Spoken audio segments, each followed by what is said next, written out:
try and get through all my PS2 games all in one video, so let's get started. Let's start things off with a trilogy, at least on the PlayStation 2. We have Devil May Cry.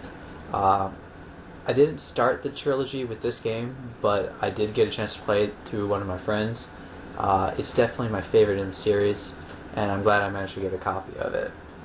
Moving on, Devil May Cry 2. This is the one that I actually started with. Since I hadn't played the first one before then, I like this game, but looking back on it now, it wasn't that good. Interesting, but not that good. And then we have the special edition of Devil May Cry 3. I like this one. It's probably my second favorite, maybe third. It's a fun game. A lot of new tricks were added, and the ability to kind of flip between things at the same time was pretty cool. Moving on.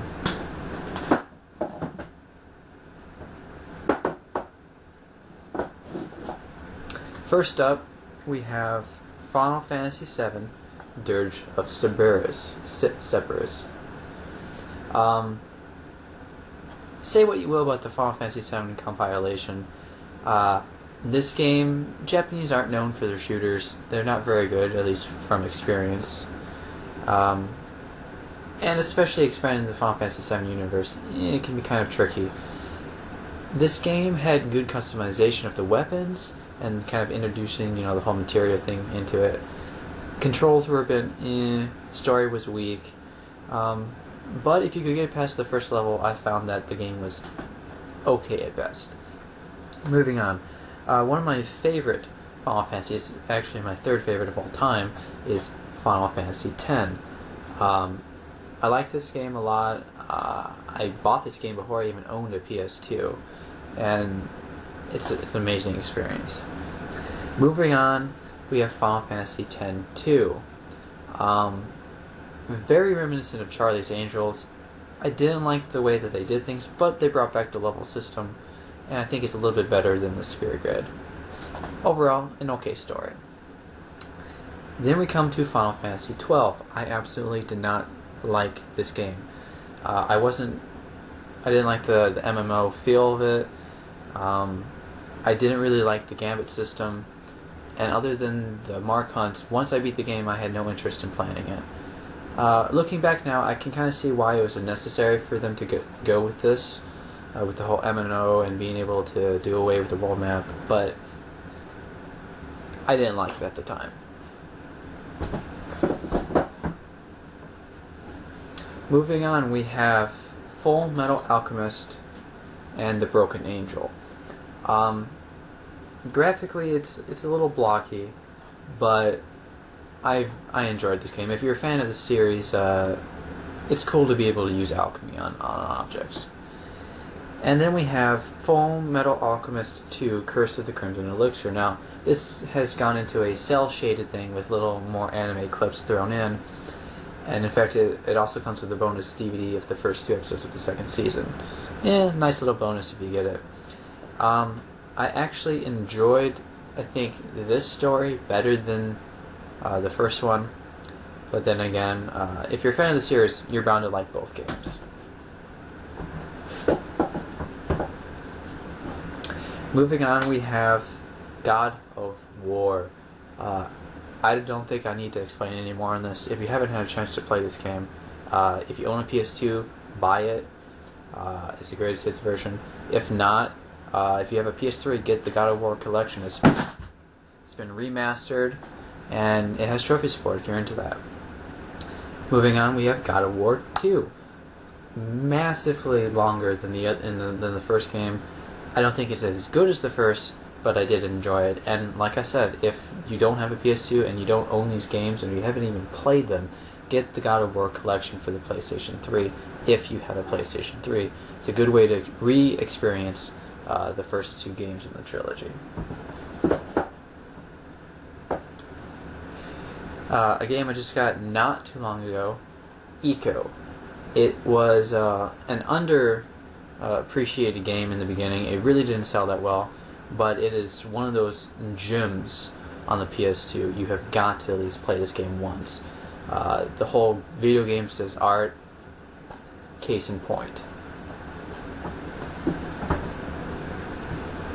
Moving on, we have one of my favorite RPGs, even though it's got more of a chibi kind of anime style. We have Inuyasha, The Secret of the Cursed Mask. I played through this game countless times to get all sorts of different scenes. It's turn-based, so it's a lot of fun, and even though, I don't know if you can see this, the graphics are a bit chibi, but it's a fun experience, and if you like the anime, you're bound to love this game. And we also have Inuyasha Feudal Combat.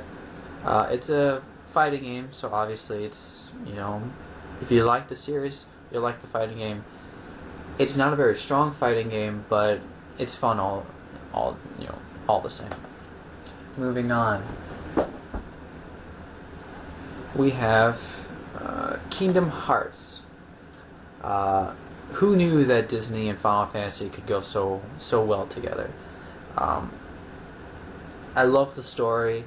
I love the character interactions. Gameplay's fast and fun. You've definitely got to at least play it. It's definitely an interesting mashup. You need to play it. And then we have Kingdom Hearts 2. Once again, a case in point of how the sequel is much longer than the first game in the series. They added some new stuff. They added a deeper storyline. I don't feel that the story is as conclusive and cohesive as the first game. But then again, they're trying to add so much more to it. So it's a fun game. And in both of these, if you have a chance to fight Sephiroth from Final Fantasy VII, you're going to get your ass kicked. But it is possible. Fun games all the same. Now we have one of my favorite PS2 games, and it's really a gem. It's a game I would call a masterpiece. And it's sad that it didn't get the publicity necessary, because the studio that made it, Clover Studios, who made Okami, actually had to be shut down because they did not make enough sales. This game is just art. It's the whole Japanese watercolor, painting style, and just when you think you beat the main boss, the game opens up, and it's just this amazing journey. You've got to get your hands on this game. It's amazing.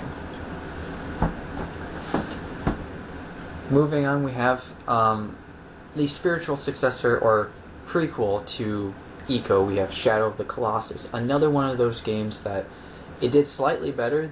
Well, I don't know exactly how much better it did, but it did better than Ico, probably due to better publicity and marketing. But another thing where, video games are art. Such a simplistic story, hardly any dialogue. Basically, go here, kill this giant boss. Every fight is like a giant boss battle, and it is amazing. You have to experience. This is a very moving video game. And then finally, we have two fighters, Soul Calibur 2 and Soul Calibur 3. I don't really remember either of them. They're fighting games, what's to remember. Soul Calibur 2, decent cast of characters. I enjoyed playing through it. But the one that's my favorite is Soul Calibur 3, mainly due to the character creation. I had a lot of fun with that.